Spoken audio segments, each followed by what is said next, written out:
Graça e paz da parte do Senhor Jesus, seja bem-vindo a mais um Bora Ler a Bíblia. Bom demais receber você nos canais da Rede 316 e no Bora Ler a Bíblia. Você fica com a gente aprendendo a palavra de Deus. O Bora Ler a Bíblia quer incentivar você a ler as Escrituras, a compreender a palavra de Deus e aplicá-la à sua vida. A palavra de Deus é viva e eficaz, mais cortante, mais penetrante do que uma espada que corta dos dois lados, que vai até a divisão da alma e do espírito e que nos ensina a viver perto de Deus, a viver perto de Cristo e a obedecer a sua palavra. Então vem com a gente para o Bora Ler a Bíblia de hoje, 1 Coríntios, capítulo 6. Todas as coisas nos são listas, mas nem todas as coisas não convêm. Vamos lá!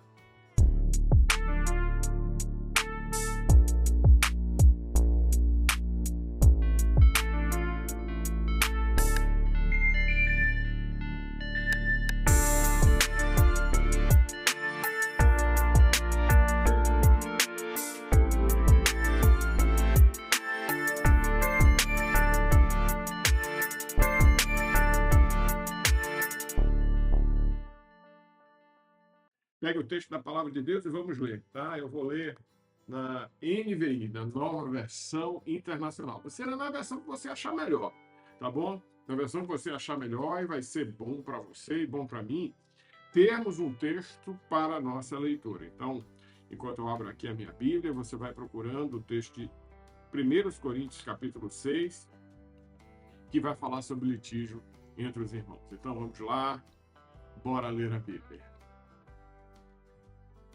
Se algum de vocês tem queixa contra outro irmão, como ousa apresentar a causa para ser julgada pelos injustos, uma vez de levá-la aos santos? Vocês não sabem que os santos hão de julgar o mundo? Se vocês hão de julgar o mundo, acaso não são capazes de julgar causas de menor importância? Vocês não sabem que haveremos de julgar os anjos? Quanto mais as coisas desta vida. Portanto, quando vocês têm questões relativas às coisas desta vida, nomeiem juízes os que são rejeitados nas questões relativas aos valores da igreja. Digo isso para envergonhá-los. Acaso não há entre vocês alguém suficientemente sábio para julgar uma causa entre irmãos? Em vez disso, porém, um irmão vai ao tribunal contra outro irmão, e isso diante de descrentes. O fato de haver ações judiciais entre vocês já significa uma completa derrota. Porque não preferem sofrer a injustiça, porque não preferem sofrer o prejuízo. Em vez disso, vocês mesmos causam injustiças e prejuízos, e isso contra os irmãos. Vocês não sabem que os injustos não herdarão o reino de Deus? Não se deixe enganar, nem os sexualmente imorais, nem os idólatras, nem os adúlteros, nem homens que têm relações sexuais com outros homens, nem os ladrões, nem os avarentos, nem os alcoólatras, nem os caluniadores, nem os trapaceiros herdarão o reino de Deus. Alguns de vocês foram assim. Contudo, foram lavados, foram santificados, foram justificados no nome do Senhor Jesus Cristo e pelo Espírito do nosso Deus. Tudo me é permitido, mas nem tudo convém. Tudo me é permitido, mas eu não deixarei que nada me domine. Os alimentos são para o estômago e o estômago para os alimentos, mas Deus destruirá ambos. O corpo, porém, não é para a imoralidade sexual, mas para o Senhor, e o Senhor para o corpo. Deus, pelo seu poder, ressuscitou o Senhor e também nos ressuscitará. Vocês não sabem que o corpo de cada um de vocês é membro de Cristo? Tomarei eu os membros de Cristo e os unirei a uma prostituta? De maneira nenhuma. Vocês não sabem que aquele que se une a uma prostituta é um corpo com ela? Pois está escrito, os dois se tornarão uma só carne. Aquele, porém, que se une ao Senhor é um espírito com ele. Fujam da imoralidade sexual.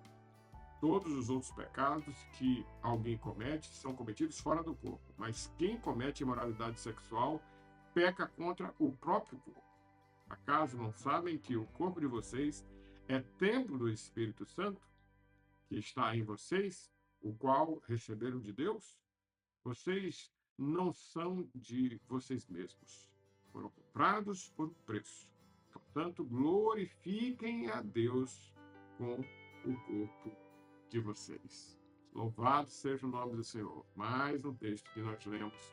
Glória a Deus eternamente. Amém. Bom, vamos analisar o texto, né? Vamos ler o texto com as suas nuances e com a propriedade que ele tem. E é muito interessante para a gente ler desse jeito, tá bom? Então vamos voltar lá para o início, vamos voltar lá para o começo. Litígio entre irmãos. Havia algumas confusões entre os irmãos. O apóstolo Paulo diz que se alguém tem queixa um com o outro, como é que vocês ousam ir para os juízes de fora da igreja apresentar a queixa dos irmãos de vocês, sem antes levá-las aos santos? Que santos? Os santos da igreja. Os problemas da igreja deveriam ser resolvidos pela própria igreja. E essa questão do julgamento é até uma questão apocalíptica, né? No versículo 2, o apóstolo Paulo diz: vocês não sabem que os santos vão julgar o mundo? E aí Daniel 7, Apocalipse 20, Mateus 18, vai falar sobre essa perspectiva, né, do grande julgamento, onde os santos, que somos nós, a igreja, irão julgar aqueles que vão para a perdição eterna. Na verdade, como o corpo de Cristo, Cristo vai fazer esse julgamento e nós vamos participar dele, estando como igreja, como corpo de Cristo. O texto continua, né? Vocês não sabem que haveremos de julgar os anjos caídos? Nós vamos também julgar e eles vão para o inferno, o lago da morte, né? Com o diabo e seus anjos. Versículo 4. Portanto, quando vocês têm questões relativas às coisas desta vida, nomeiem juízes entre vocês. Juízes que têm os valores da igreja, não vão para os juízes de fora. É isso que Paulo quer dizer. E ele vem duro agora, falando forte no versículo 5. Digo isso para envergonhá-los. Acaso não há entre vocês alguém suficientemente sábio para julgar uma causa entre irmãos? Em vez disso, em vez de vocês entre a igreja resolver o problema, vocês vão ao tribunal com outro irmão para serem julgados por descrentes. Que coisa feia para uma igreja tão espiritual. Vocês, por haver ações judiciais entre vocês, isso já mostra uma completa derrota, uma completa vergonha. É isso que o apóstolo Paulo fala para aquela igreja. Vocês já deram prejuízo para a igreja. Não há entre vocês ninguém que queira tomar esse prejuízo. É melhor tomar esse prejuízo do que fazer essa vergonha para a igreja, ou dar essa vergonha para a igreja. Vocês não sabem que os injustos não herdarão o reino de Deus? Então, como é que vocês vão ser julgados por gente que nem o reino de Deus vai herdar? E é muito interessante aqui, porque o apóstolo Paulo ele faz uma lista de pecados que eram comuns em Corinto, que muito provavelmente as pessoas que estavam julgando os membros da igreja praticavam.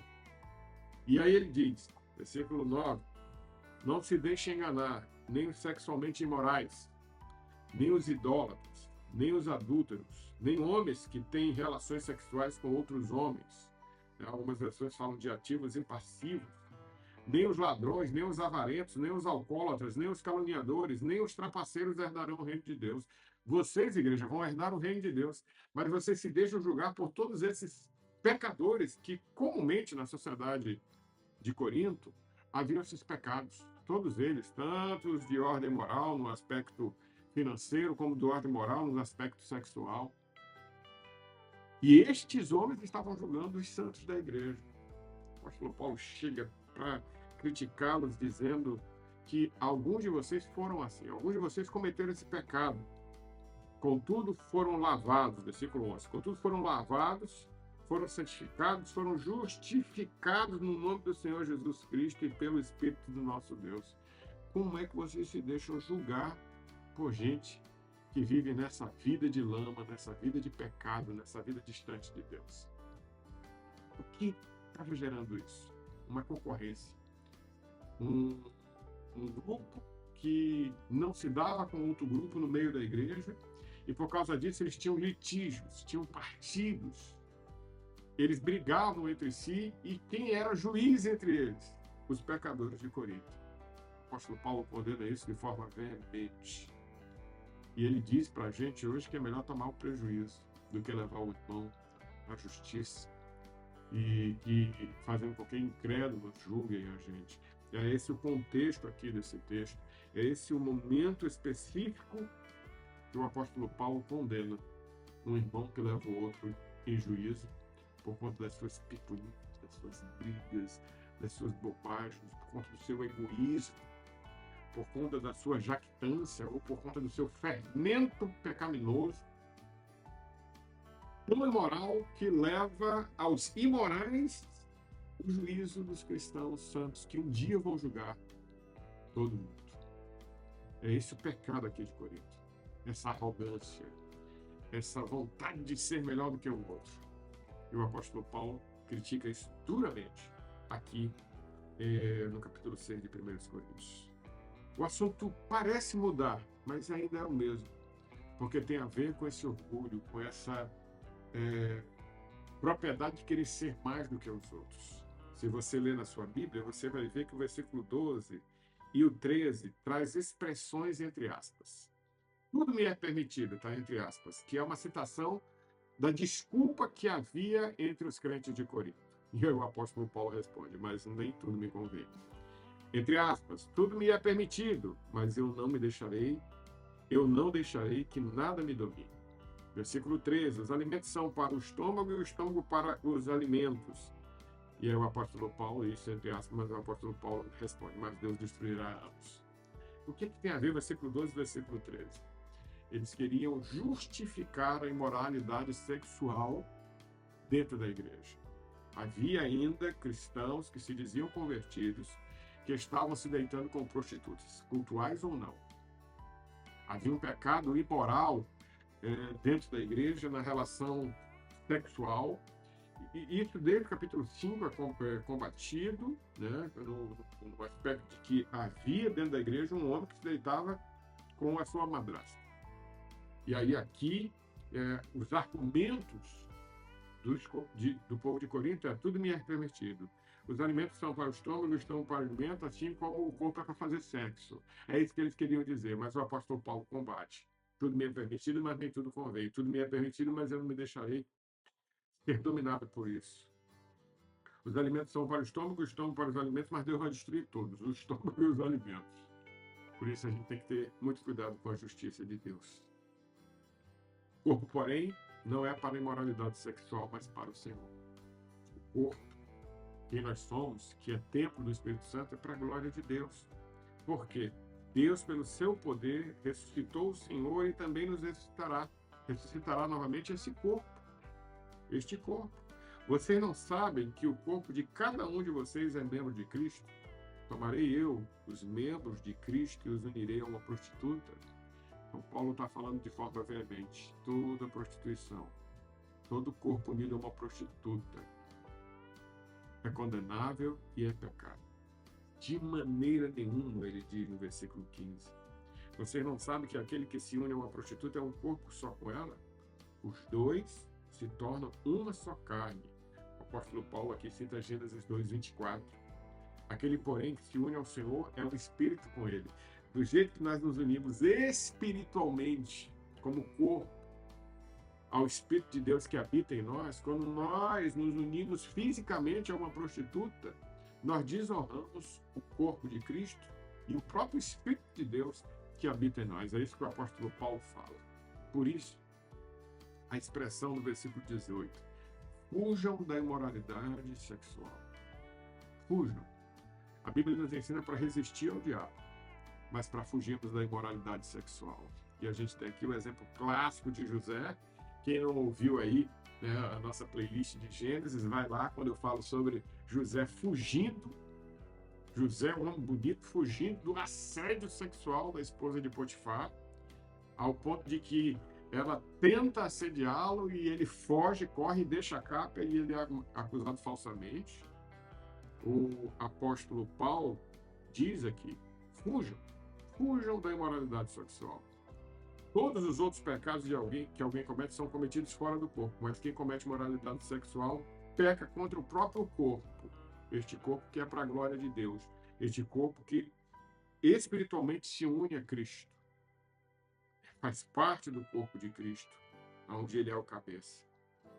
E aí ele diz no versículo 19: acaso não sabem que o corpo de vocês é templo do Espírito Santo, que está em vocês, o qual receberam de Deus? Essa união espiritual que nós temos, onde o Espírito habita em nós, quando um homem cristão autêntico se deita com uma prostituta, ele está unindo o corpo de Cristo a uma prostituta, e isso é inconcebível. Ele diz assim: vocês não são de vocês mesmos. Por isso que é inconcebível. Foram comprados por um preço. Portanto, glorifiquem a Deus com o corpo de vocês. Agora, escritos que acrescentam, né? E no espírito de vocês que são de Deus. É importante dizer que nós pertencemos, somos comprados por um preço. E o sangue de Jesus nos une a um corpo. E um corpo que deve glorificar a Deus, porque é o templo do Espírito, deve viver de santidade. Qual é a liga que une? Qual é o cimento que une a briga entre os irmãos, da primeira parte do capítulo, e a imoralidade sexual que havia junto à comunidade cristã de Corinto? Um povo egoísta, um povo soberbo, que ao mesmo tempo que leva o irmão, por conta de uma discórdia, ao incrédulo, de forma pecaminosa e soberba, se une a uma prostituta. O pecado da soberba, da arrogância, do distanciamento de Deus, é o pecado desse povo. É o pecado do povo de Corinto, combatido por Paulo. Este ensino é muito precioso hoje. Por quê? Porque nós não podemos ceder às nossas vontades. Por muitas vezes, nossas vontades são extremamente arrogantes. E elas nos levam a ter litígio com nossos irmãos e nos levam a deitar com a prostituta. Precisamos fugir da imoralidade sexual, como também precisamos fugir do litígio com o irmão. Se precisar ter o prejuízo, tenha o prejuízo. Para que a gente não envergonhe a igreja do Senhor, o corpo de Cristo. É tão feio ver um crente brigando com outro. Seja pelo motivo que for. Por discórdia teológica, por causa de um esporte, por causa de uma ideia, por causa de uma ação na igreja, por causa de questões que podem ser resolvidas com uma conversa e com um momento de oração. É feio quando nós vemos um cristão cair em pecado sexual. Porque o pecado sexual, ele é elaborado, feito no corpo. E este corpo, que é o templo do Espírito Santo, que está em vocês, que está em nós, que nós recebemos de Deus. Né? Que se une em Cristo espiritualmente, mas não pode, não deve. É terrível quando se une a uma prostituta. Quando o pecado sexual chega, quando a imoralidade sexual chega, é porque Deus já não ficou em primeiro lugar. E da mesma forma, quando a gente briga com o irmão, Deus não está em primeiro lugar. Esse capítulo nos traz o entendimento que nós somos comprados por preço. Por isso, devemos glorificar a Deus diante de qualquer litígio que haja na igreja e diante de qualquer tentação na área sexual. Vocês foram comprados por um preço, portanto, glorifiquem a Deus com o corpo de vocês, o corpo igreja e o corpo físico, que somos nós. Esse bora ler a Bíblia de hoje, que nos chama a atenção a unidade da igreja e a imoralidade que pode haver dentro da igreja, que nós devemos combater ambas, fugindo da aparência do mal, fugindo de sermos condenados por incrédulos, mas possamos resolver dentro dos nossos arraiais os nossos problemas. Próximo capítulo, nós vamos falar sobre o casamento e como Deus acredita que devemos ser, e vai falar também sobre esse assunto no capítulo 5, 6 e 7, que é as atividades sobre sexo e o que é a vontade de Deus sobre nós. Pessoal, bora ler a Bíblia de hoje. Que Deus abençoe sua vida. Se você não é inscrito no canal, olha aí, inscrever-se aí embaixo, tá bom? Estamos abençoando você através desse compartilhamento. Se você gostou, clica no gostei, tá? E se quiser compartilhar esse vídeo com outras pessoas, eu sei que abençoa a sua vida, vai poder abençoar também a vida de outras pessoas. Nós vamos começar agora em junho um novo projeto de um devocional. Eu quero também que você participe com a gente e compartilhe esse outro devocional. Obrigado por sua participação. O Bora Ler a Bíblia de hoje leu 1 Coríntios 6. Que Deus edifique e abençoe a sua vida. Bora ler a Bíblia. Tchau, tchau.